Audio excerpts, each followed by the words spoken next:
The subject is Appeal for the Protection of Rohingya Christians Living in Bangladesh Refugee Camps.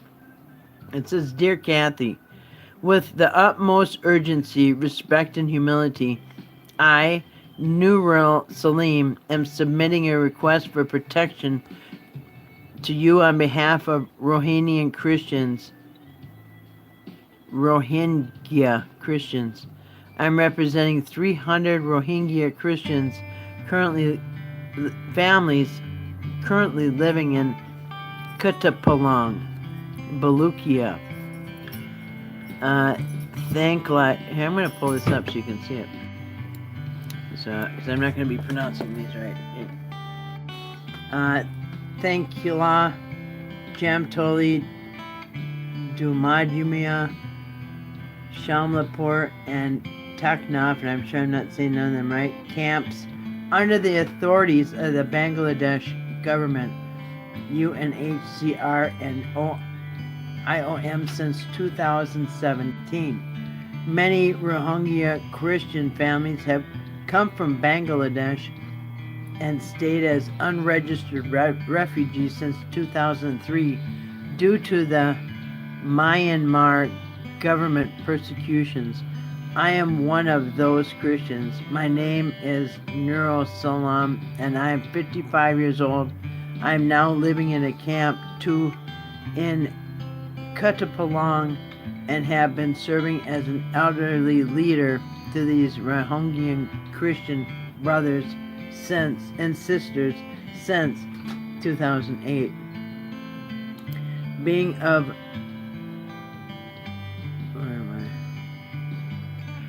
of Rohingya ethnicity ourselves, we are all persecuted by the government of Myanmar, as you're all aware of this.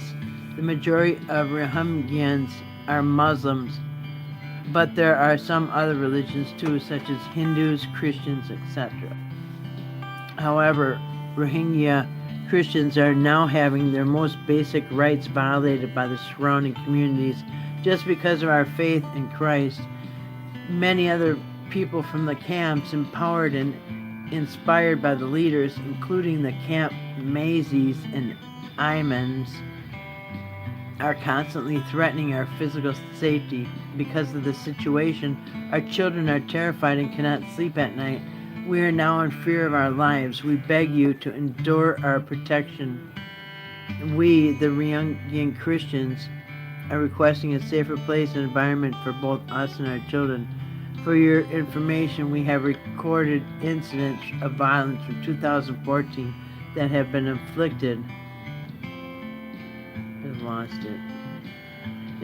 upon the Rohingya Christian community, and have presented just some of the many occurrences below in order to give you an idea of the situation. December 2014, a Christian man named Tahir from the Kutupalong camp was arrested by the police, with the reason being that he was a Christian terrorist.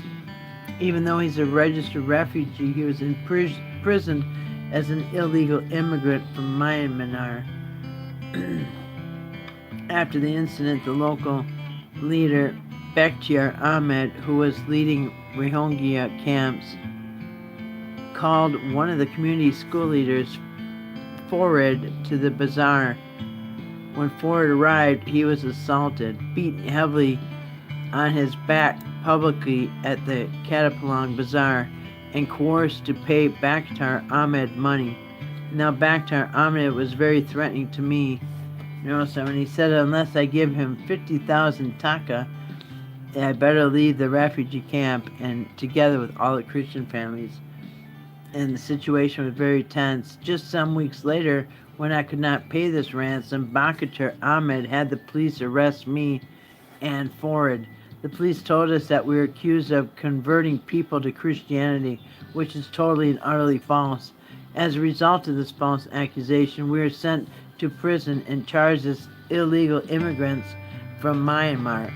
It took 3 to 4 months for us to finally be released from the prison camp with warnings.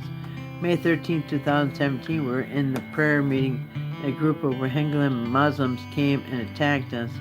They came with rods, knives, and other weapons. They destroyed and ransacked our houses, robbed of our belongings, and beat our children and us.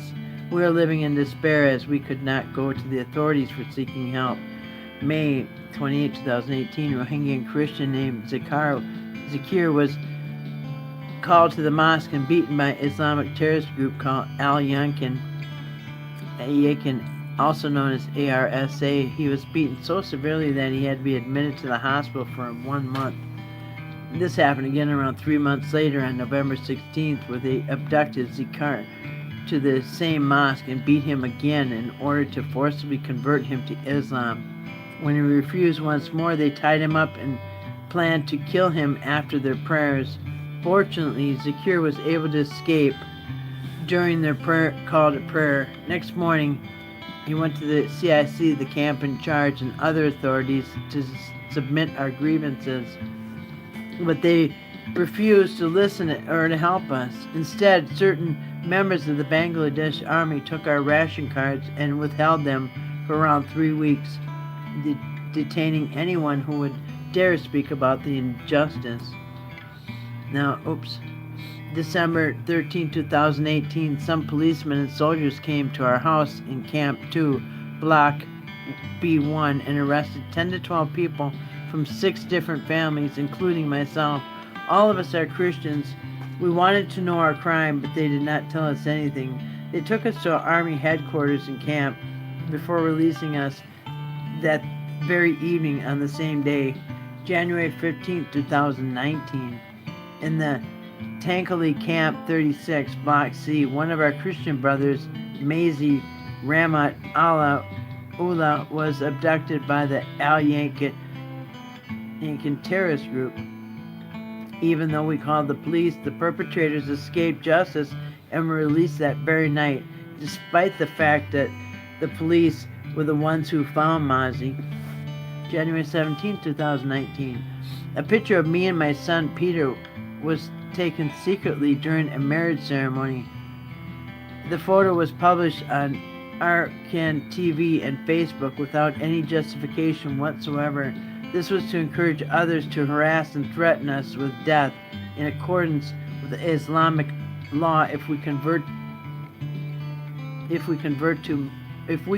Muslims to Christians. Today, March 15th, 2019, Al-Yakin continued to threaten to kill us unless we leave the camp soon. Inspired by these criminals, some mosque imams and Rohingya Muslims are now publicly demanding in the camp that we Rohingya Christians cannot stay in the camp. They have published threatening videos about us on YouTube where you can hear these threats on our lives for yourselves. Oh, here's the 5 attachments. Okay. Here's where you're beaten, and here's the link for the YouTube video. There, okay. Rohingya National News, December 15, 2018. Alright, I don't want to get a copyright strike or anything. I don't know what this is about, but these are the people that I'm assuming are getting threatened and beaten. You can watch this. This is called Rohingya National News, 15th December. If you want to watch that, it's 11 minutes, 47 seconds. This is a video that he's referencing here. That's terrible. This is, there but for the grace of God go I and you, because this is what's coming to the United States at some point. It's just a matter of time before that comes here, you know.